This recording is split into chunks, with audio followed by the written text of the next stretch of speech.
Good day, intentional soul. Matt here. Welcome to another session on Intention Inspired, where we just take a few minutes to get a little more intentional, garnish some inspiration into who we are and what we want. And today is very exciting because we're kicking off a new mini journey, 3 days of self-awareness, created by the wonderful Marva Midkiff over in the art room on Intention Inspired. So 3 days of self-awareness. What is self-awareness? How do we become self-aware? Well, we're going to explore that day to day as we focus on 3 different ways we can be more self-aware. And there are many ways to become self-aware. Most of them are not taught to us. What happens when we do not have the appropriate tools for authentically accessing ourselves is that we begin to believe that our identity is one or several of the masks that we wear.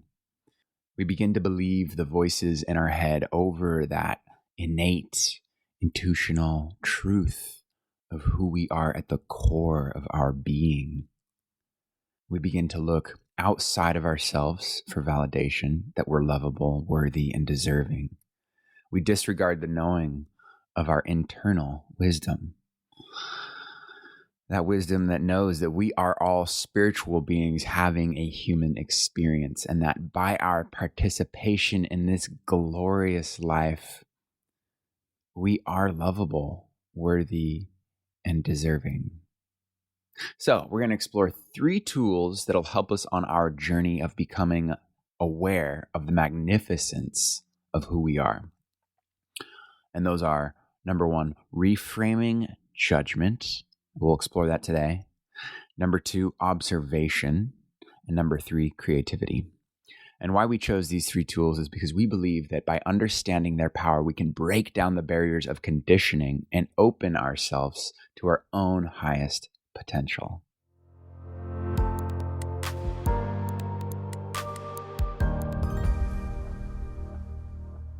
Deepak Chopra said, "By becoming self-aware, you gain ownership of reality. In becoming real, you become the master of both inner and outer life."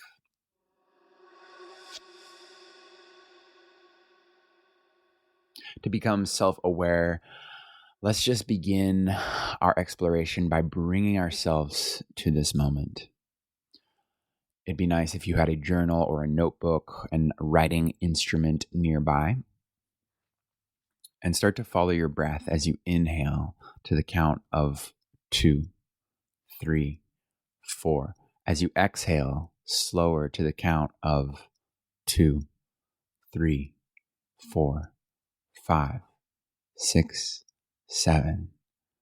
Focus on the sound. Inhale. The airy sensations in your nostril. Inhale. Your chest rising. Exhale. And falling. Focus on where the air goes in your body.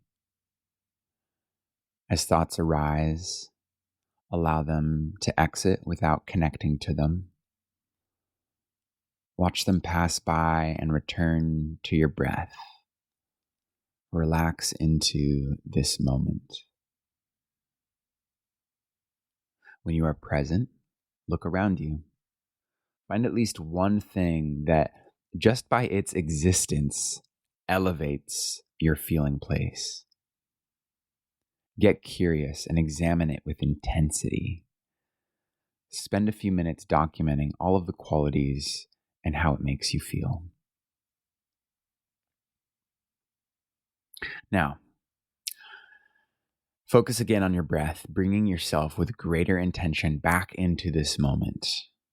Just enjoy the peace of this practice and realize that this moment is all that truly exists.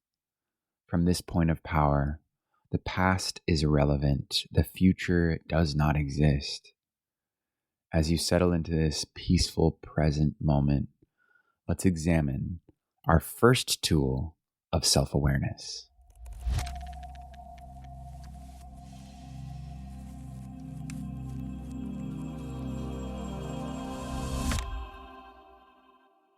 As we embark on day 1 of 3 days of self-awareness, we're going to be exploring reframing judgment. It is our nature to judge our circumstances and what's occurring around us. Years ago, it was a matter of survival. Quick judgments had to be made if the circumstances were a matter of life or death. Our survival is generally not the cause of our stress in this day and age. Obviously, there are circumstances where survival is still a concern, but we tend to view those circumstances from the moment and take appropriate action to be safe. But we're more stressed out than ever before. Our physical, mental, and emotional states of being and those of the people around us now have new areas of stressful focus, and they seem to be more invasive and dangerous than being chased by a tiger. So with the combination of actual physical danger and emotional and mental perceived threats to our well-being, our capacity to judge is on high alert. For a lot of people, the innate human function of judgment is no longer a quickly judge my surroundings for my physical safety instinctual response, but a fear-based daily validation of reasons to be afraid. That high alert, fear-based judgment is causing much dis-ease in our world. Is it human nature, or is it conditioning that makes us feel so unsafe that we have to judge harshly on every level of our being, physically, mentally, emotionally, spiritually? Pema Chodron said, if we learn to open our hearts, anyone, including the people who drive us crazy, can be our teacher.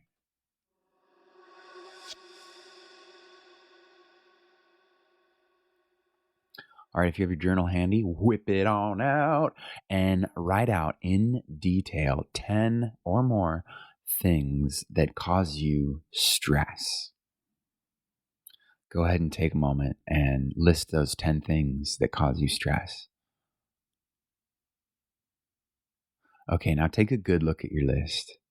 How many of things are within your power to change? How many of these stressful things are happening in this moment?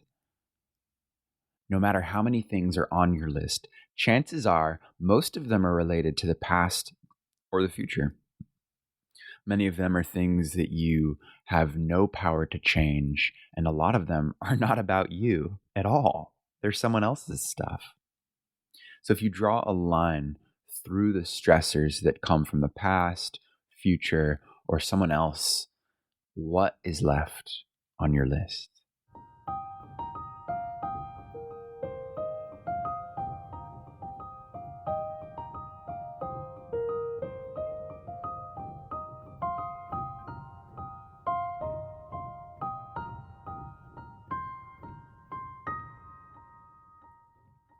Okay, I just did it. So noticing most of it is future based for me, but there are some accurate present based stressors. So, for example, a lot of future based ones that came up, not having enough time for this or that, a body that is slowly deteriorating, not being accepted by my community, not living up to my potential, not being able to follow through with what I've agreed to do. So see, all these are things that actually aren't true.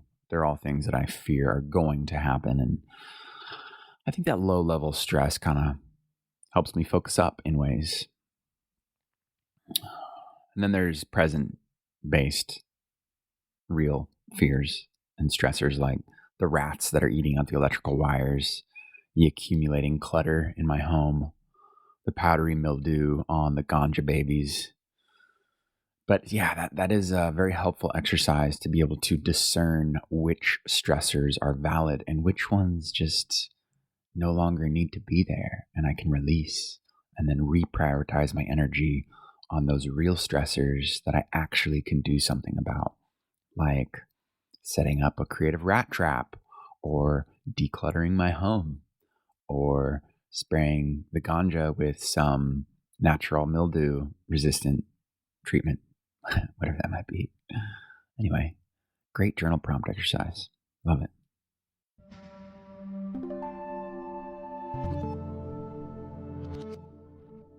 All right, today's micro challenge. Why not reframe our perception of judgment? Making a judgment may be our way of gathering information. Judgment is what we do when we are judging, right? Now, it may sound like semantics, but do we really need another flaw to justify our unworthiness? Couldn't it be that the act of judging is just humans trying to make sense out of what we are feeling or an experience that we're having, and do so without the self-awareness to know that these judgments are self-conscious coping mechanisms? Maybe judging is the clue we need to point the way to old habits, old beliefs, or old conditioning. Consider this concept with an open mind. Left at that, judgment is just a thought and holds no validity or impact except to ourselves when used as an observation. Judgments that cause emotional reactions are also clues to help us find personal insight. It is the reaction on any level of being that creates the discord, and our reactions are in our power to change. Reactions that cause the discord due to the judgments we make always have to do with our own perceptions, our own self-judgments, and feelings of inadequacy or strength.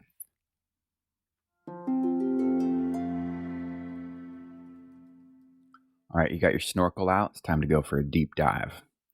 I think in many ways, becoming less reactive to our judgment would lower our stress threshold, and that would be very beneficial on all levels. We would not be spending the great amount of energy that we currently spend analyzing, comparing, and worrying about things that either we have no control over or are different from what we believe or simply not ours. For the sake of greater self-awareness today, I would like us all to take a good look at what we judge and remember that judgment is not necessarily a flaw. It is how quickly we assess our surroundings, how we determine what we want and what we don't want. Clarity. It's how we observe beliefs that no longer serve us. It keeps us from stepping in front of the bus and helps us make important decisions.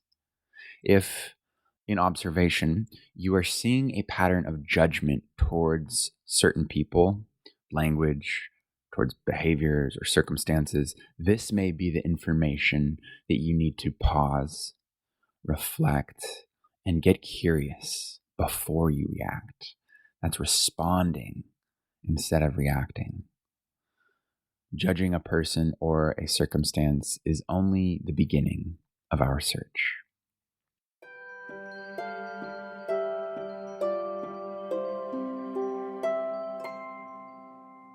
Thank you so much for joining me on day one of this new mini 3-day self-awareness journey.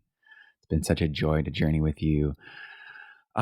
We must stop looking at ourselves as a broken piece of equipment that needs repair. And if after observation, we determine that we are judging things so often, harshly and reactively, and on so many levels of our being, that it's causing our well-being or our relationships to suffer. If we can notice this, then we can make a commitment with an intention to change. Until then, it would help to understand that all feelings have validity, that we are not broken, just learning, and that we are magnificent and worthy just as we are. What about you? What inspired you during today's intentional session on reframing judgment? We would love to hear from you.